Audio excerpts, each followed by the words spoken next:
আপনি কি বিরোধী দলের সমর্থন চান না? কংগ্রেস সরকারকে একটি প্রশ্ন জিজ্ঞাসা করেছে।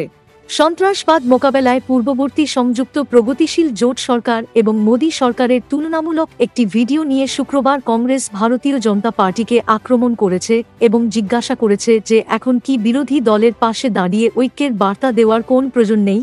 পাকিস্তানে সন্ত্রাসী শিবিরে অপারেশন সিন্দুরের অধীনে পরিচালিত সামরিক অভিযানের পটভূমিতে বিজেপি তাদের এক্স হ্যান্ডেলে একটি ভিডিও প্রকাশ করেছে। ভিডিওতে শাসক দল উল্লেখ করেছে যে কংগ্রেস নেতৃত্বাধীন জোট সরকার সন্ত্রাসী হামলার পর কোনো সুনির্দিষ্ট পদক্ষেপ নেয়নি এবং পাকিস্তানের সাথে শান্তি আলোচনা করেনি, যেখানে প্রধানমন্ত্রী নরেন্দ্র মোদীর সরকার সন্ত্রাসবাদের বিরুদ্ধে সিদ্ধান্তমূলক পদক্ষেপ নিচ্ছে। বিজেপি ভিডিওটির সাথে এটি পোস্ট করেছে যে শত্রুদের কাছে স্পষ্ট বার্তা যে আমাদের সাথে সংঘর্ষে জড়াবেন না। জোট সরকারের নিষ্ক্রিয়তার বিপরীতে নতুন ভারতের আর নিরর্থক শান্তি আলোচনার জন্য ধৈর্য নেই।